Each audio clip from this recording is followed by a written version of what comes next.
All right, good morning. Here we are. I'm doing, with video number 30, I'm doing the exercises I gave you yesterday. Very simple. I'll make it a point. One kid sent me a letter saying, how do you check these? So I'll check number one. You can potentially check them all. I actually haven't asked you to do it, but I'll do this one anyway. So here we go again. And eventually we're going to move on now. So make sure you're getting this, or if you're not, you let me know. Here we go. The circumference is 24 pi. We know already that c equals 2 pi r. Okay, I can write it this way now. So that means that in this case it equals 24 pi. And 24 divided by 2 is 12. So in this case, r, not c, r equals 12 units. So now I'm in a perfect position to write this out. The volume equals pi 12 squared times 8. And when you put that into the calculator or you do it by hand, you get an answer of 152 pi. So like I said, for problems like this, we're ready to move on, like we did with the compound problems. When you get a test, which I'm working on, you'll be required to do this. Now in this case, I'm going to check it, and I'll check it for r. Okay? So I write 1152 pi, that's the answer we got instead of v, equals pi r squared times 8. Okay? So again, I'm taking shortcuts now, but I presume you understand me. The pi's are going to cancel. That should be clear. I'm going to divide 1152 by 8, and when I do that, I'm going to come up with 144. That is, when I do the math, I'm going to get 144 equals r squared. Well, 8th graders have to know that 144 is an important perfect square. Put the radical sign over each one, and r equals 12, which is, of course, the number that we got above. So that would constitute a check to that kid who sent me the request to do that. And you could do something similar with all these. I won't do that with the next problems, okay? If you're not getting it, you let me know, and we can work together on this stuff. All right? So now we go on to problem number 2. And there's the cone, there's the diameter, there's the slant. Aha, quite a big number. No calculator required for this one. In fact, no calculators basically are not required for any of the assignments, although you can use them if you like. And here we go. If d equals 24, r equals 12, and that means that this is 12, and like I did 3 or 4 or 5 times, I'll drop that perpendicular bisector right down to the vertex of the cone, make my right triangle, and since the numbers are big, as I've said so many times, we know it's a triple. What's the missing number?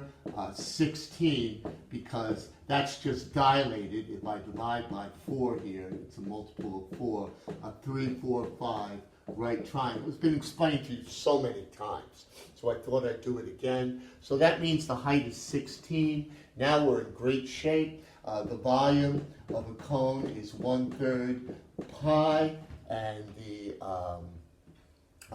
the radius is 12, and the height is 16.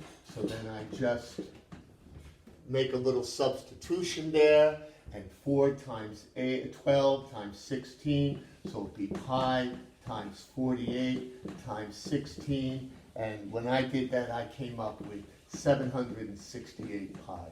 Again, these are considered easy problems. You'd be expected to do that. There are the steps. You should be able to follow me easily, or at a minimum, communicate with me. Okay, so let's see how we're doing. All right, we're doing great with time. I'm going to do number 3 now. Move quick as I can. And again, we have a cone. This is number 3. There's a cone. Okay, and this time the area is 36 pi. Isn't that nice? Everything in terms of pi. And the, let's see, and the height is 6. So there we go. We have to figure out what the radius is, and then of course we can easily figure out what the volume is. So the area equals pi r squared equals 36 pi. The pi's cancel. R squared equals 36. There's your perfect square. You see how easy this math really is. And then r equals 6. I can mark it right here. I have all the data I need for this formula. H equals 6. R equals 6 as well. And so I write V equals 1/3 6 squared times 6.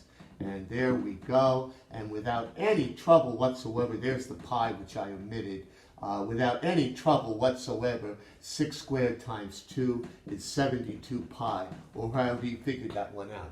Again, 1, 2, and 3 are easy problems, easily checked if you choose. Now we go on to number 4. And erase this very quickly. And number 4 says that you have this cylinder of some sorts. And it gives you the volume, which is 72 pi, and it gives you the height, and then it says it wants you to find r. So these are just little equations. A knowledge of perfect squares is essential, but otherwise they're very easy problems to do. We like the volume of a cylinder. It's easy to do. Pi r squared, which I don't know what that is. I'll figure that out, times h, which I know what that is. H doesn't equal h, by the way. H equals 2 here. Okay? So let's see. Here we go again. Okay? So 72 pi, which is the volume, equals pi r squared times 2. So there we are with that. Let me just cross over here. The dog's in the way. All right? And the pi's go away. Okay? And we divide both sides by 2. And you end up with 36 equals r squared. Again, a very familiar perfect squared. R equals 6. I'm almost ready to go. There's my volume. Let's see if we can check it out here. Pi times 6 squared times 2. Well, of course, that equals 72 pi, and the problem's complete. Very typical about what you'd see on your Common Core test. Common Core, typical Common Core problems. All right, so now I'm moving along here. Here comes the dog again. Okay, and I'll erase, put up number 5. Okay, so number 5, circle here, and again it's a cone.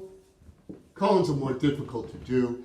Spheres we'll talk about in more detail, and it's a word problem, of course. And they tell me that the radius is 3, and the height is 5. So what's the ratio if r is tripled?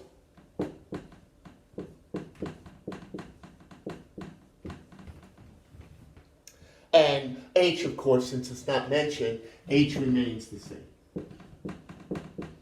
And I'm going to talk more about this in the near future. It's called similarity and scale factor, which we know a little bit about. So for the rest of the year, we might as well re-emphasize the things that we've learned over time. So I'm going to triple the radius, and then put the new over the old original. So let's just mark everything in here. We know the pi's are going to go away. So the new is where r is tripled. So I write pi over 1/3 pi, and the new one is r is tripled, so that's 3 times 3. Okay, and that's the new one, 5. So that's the one I expanded. And here's the original, which of course is 1 over 3 pi 3 squared times 5. Okay?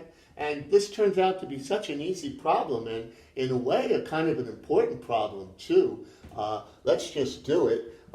These obviously are canceled. So all we have is 9, because 3 times 3 is 9, squared divided by 3 squared. Oh, okay. So 9 times 9 divided by 3 times 3 equals, as you can see,